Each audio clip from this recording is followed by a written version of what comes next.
Welcome back to the morning show here on Arise News.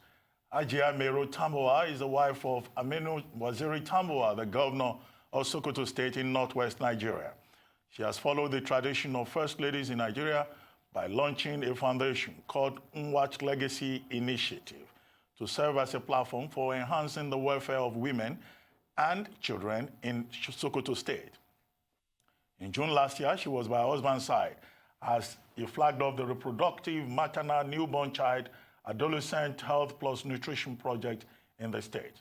Joining us now for a chat on the mission of our charity projects is the First Lady of Sokoto State, Hajia Mairo Tambuwal, who, by the way, will be telling us what she thinks about the limited role of women in governance and what must be done to begin to give meaning to the expression gender balancing in Nigeria. Hajia Mairo, welcome to the morning show. It's a pleasure. Good to have you here. Welcome to the show. Well, let's start with your Nwach Legacy project, focusing on maternal mortality, infant mortality, reproductive health, adolescent health, plus nutrition. How is that organized, and what's the motivation for that special focus? Okay, Nwach Legacy Initiative actually means Mariam Mustafa Aminu Waziri Tambuwal Legacy Initiative, intended to leave a lasting legacy in the state he governs and on humanity. So it's not a pet project. For me, it's a humanitarian platform. We flagged off the RMNFCHN plus N program, which is a maternal program. The idea was actually conceived by the First Lady of Nigeria, Mrs. Aisha Muhammad Buhari, and we formed a coalition of governors' wives to go on advocacy to tackle maternal mortality. Like we know in Africa, Nigeria in particular, especially in the sub-Saharan part of Nigeria, infant mortality and other maternal issues is very, very high there in numbers.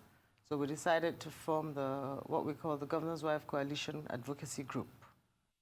And so that was the we flagged off with His Excellency.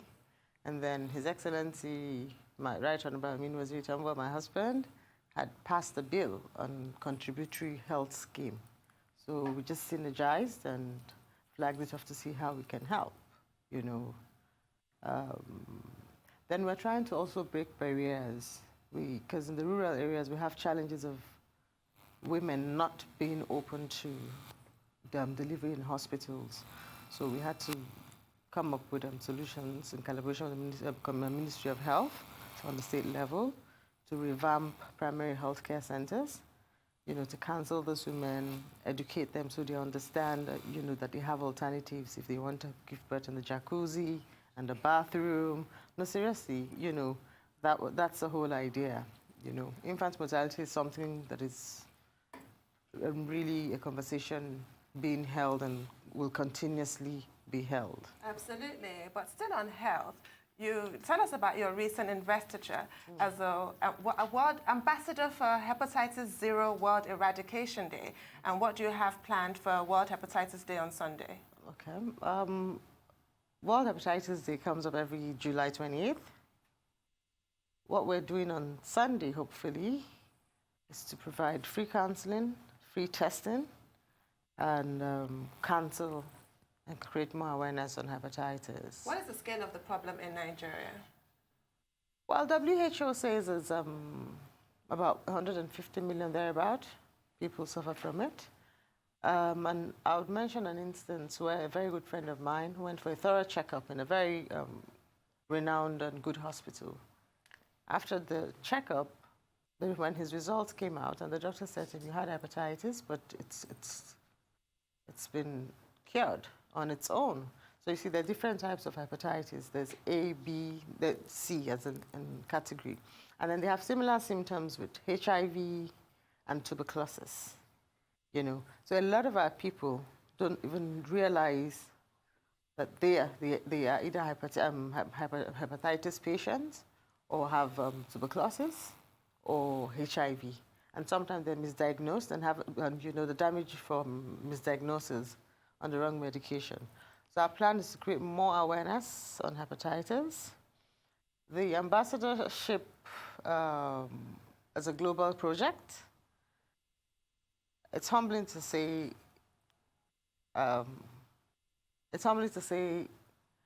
came to me as a shock when I was nominated to be one of the global ambassadors, you know, and we have so many strategic plans on how to penetrate rural areas and urban areas. And make sure people get and tested. make sure people get tested and create more awareness about the disease and solutions for treatment. Luckily, the Rotary Club apparently have pledged, that they have a mandate that no man would die of treatable diseases. So during the investiture yesterday, the organization was there and they had been working in collaborations with other CSOs. They gave us very valuable and important information on the state of hepatitis in Nigeria. And it's a program that is intended for the First Lady of Nigeria, Mrs. Buhari, to actually be the chairperson, and then wives of governors or spouses of governors would be ambassadors for their states. We're still on the legacy project. I mean, there are 23 local governments in Sokoto State. Are you covering all the local governments, or you are still at the level of pilot operation in some places? And then the sensitization and mobilization that the foundation has been engaging in. What has been the level and quality of response from the target audiences? Okay, are you referring to hepatitis or general programs? To your general programs. Okay, right now we're doing our impact assessment, and I would humbly say we've done very well in the last 3 years because we've basically dabbled and touched every aspect of humanity. I'm very passionate about certain causes. I'm passionate about rare diseases like Noma disease, spinal cord injury, adult orphans, environment issues, climate change, because Sokoto is one state that suffers from desertification and encroachment, rape issues, boy and girl child education. We make a lot of emphasis on girl child education, and I'm beginning to look at it as a politically correct program. But we tend to overlook the boy child education, which is also very, very important, because the miscreants and banditry we suffer from are largely from the boys.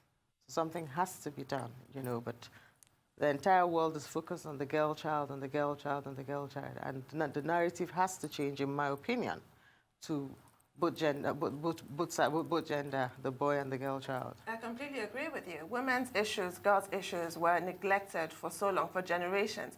So now this effort to overcompensate might be going too far. We need a bit of balance. Absolutely. Well, let's lift the veil a little bit. You said earlier that Mwat's Legacy Initiative is not a PrEP project. Yeah. So what actually inspired you? What informed your choice of your projects, your agenda?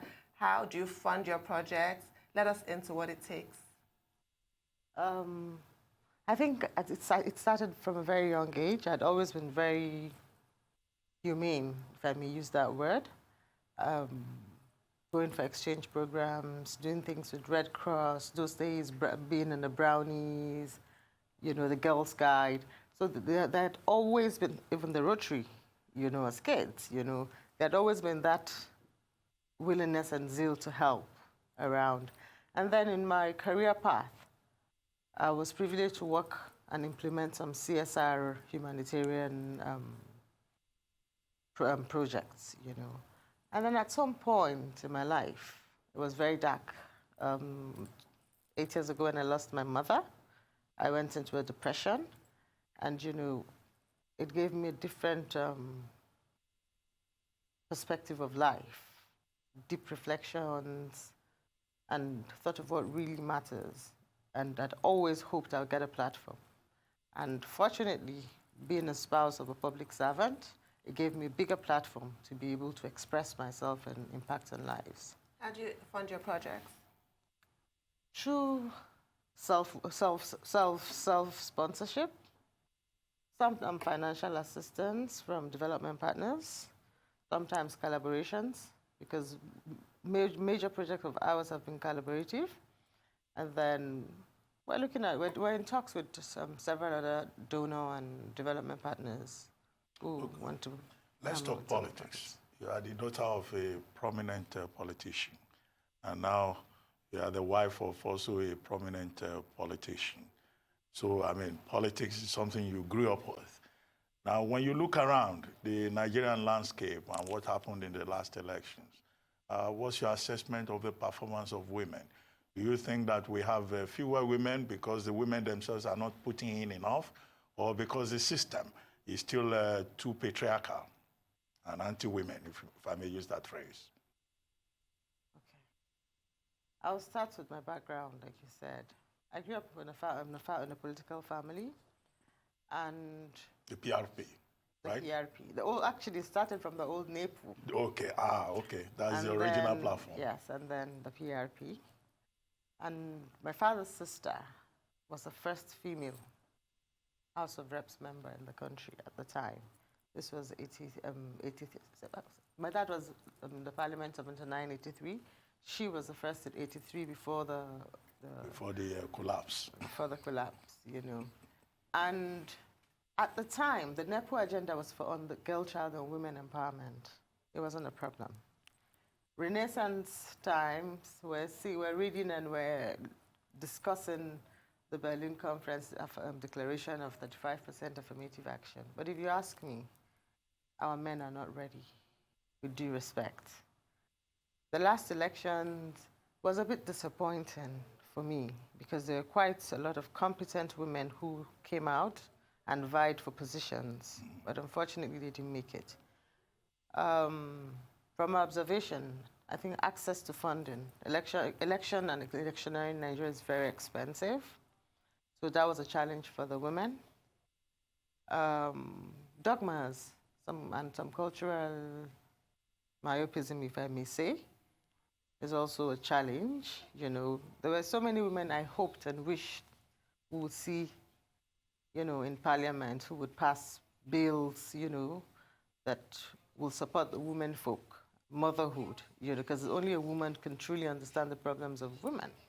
So I would say it's a politically correct statement of 35% affirmative action, yet we haven't even done 15%. But I would give my husband a lot of credit. Well, Hajia would go on a short break, and then we'll come back. And then you tell us about what Honorable Tambuwal has been doing in Sokoto State with women empowerment. We'll take a short break. When we come back, we'll continue with this conversation. Welcome back to the morning show here on Arise News. Still with us in the studio is the wife of the governor of Sokoto State, Mairo Tambuwal, Hajia Mairo Tambuwal. Hajia, before we went on break, you had talked about the challenges women in politics in Nigeria face, and you were trying to cite the example of what the governor of Sokoto State, your husband, has done to promote the agenda of women empowerment. Please carry on. To the credit of Right Honorable Mairo Tambuwal and in his servitude in Sokoto State, has done so far 69 appointments of women. 69. We've had his previous tenure, we had 3 female commissioners. We had about 16, 17 director generals, promoted some to permanent secretary levels, you know, and put a couple of women on permanent boards and some temporary board appointments. Now, it hadn't been done. Sokoto is a state where, from what I understand, they've always had one commissioner, and that is Women Affairs.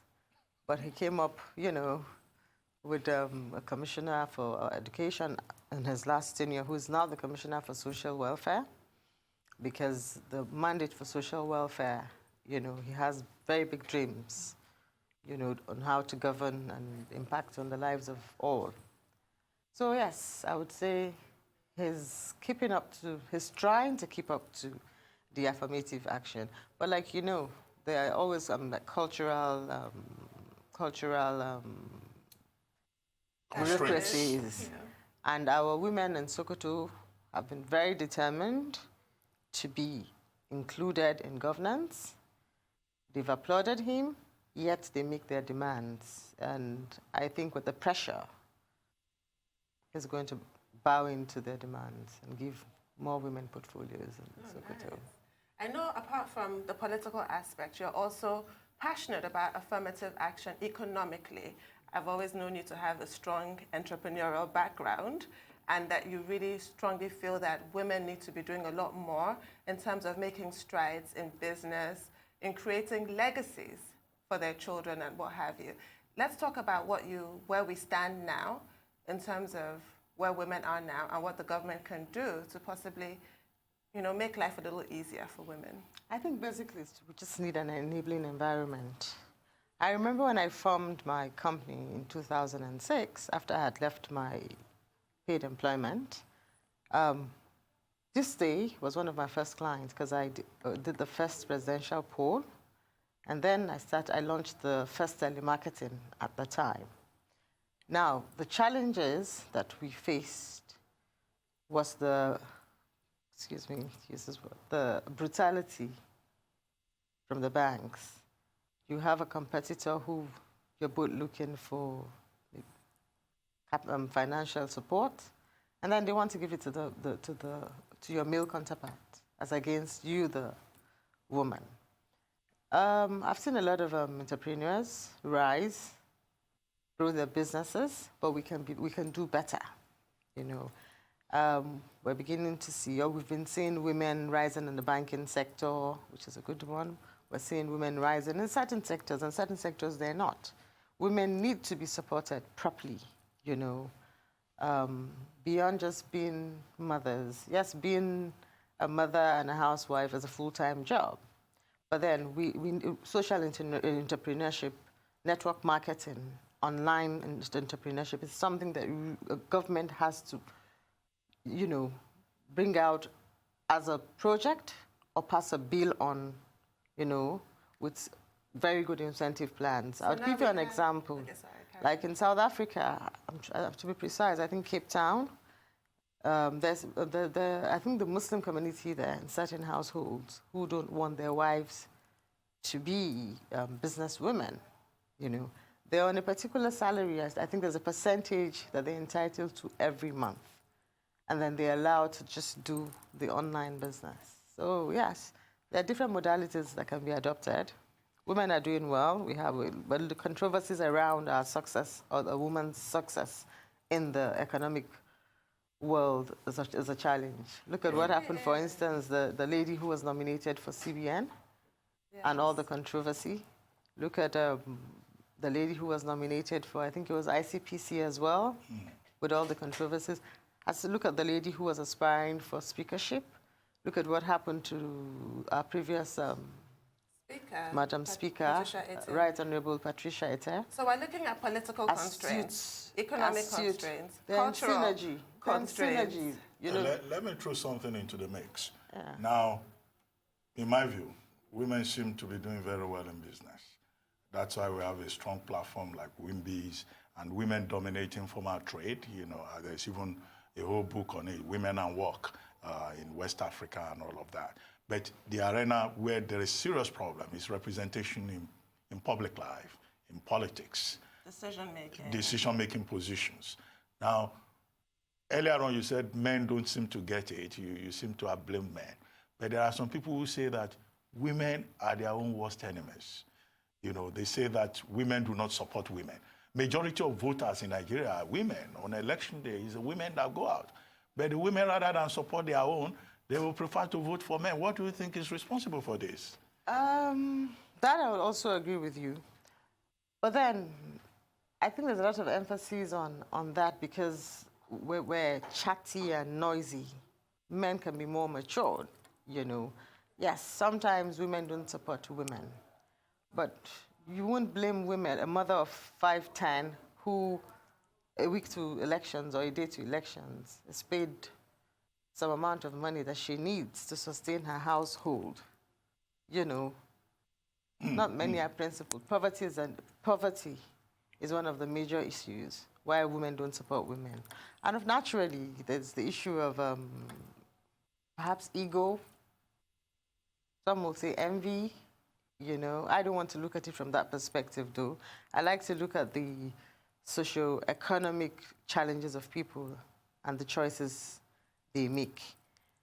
I do not agree with you that we have a lot of women in business. Yes, we have women in business. SMEs, informal trade. You said in the formal sector. Informal, I said informal. Informal. Now, women dominate the informal sector, but they don't have the support as much as they would want. That's why non-governmental organizations, state governments are coming up with small, medium enterprises, you know, all sorts of empowerment schemes. Corporate organizations are contributing their quota via their CSR platforms to make sure they support the informal sector. Yes, we have a lot of women there, but are they economically content? No. But are they busy? Yes. So if you look at it from that perspective, yes, women have dominated that. And the formal sector, like decision making, that is where I think we need more women in decision making. Political parties would have us believe that they're making an effort with giving discounts with nomination forms and sometimes even free nomination forms for women, but it still is not doing the magic, as you said, when it comes to the arena of vote buying and just being outspent generally all throughout the campaign. The real power is probably, for women, is probably in political appointments. What is your reaction to the fact that we have 7 ministerial nominees, female ministerial nominees, out of 43? How many women did we have in the last dispensation? The same 7. The same 7. So we have the same 36, 7. 36 minutes. I don't want to do a comparison between this administration and previous administrations, but I don't think 7 is enough. And it's not even about ministerial positions. There was a prominent lady aspiring to be the speaker, that is Madam Nkiru, Honorable Nkiruka, and then Dame Pauline Talon, who has earned, you know, her respect in the political arena, wanted the senatorial. It didn't work out.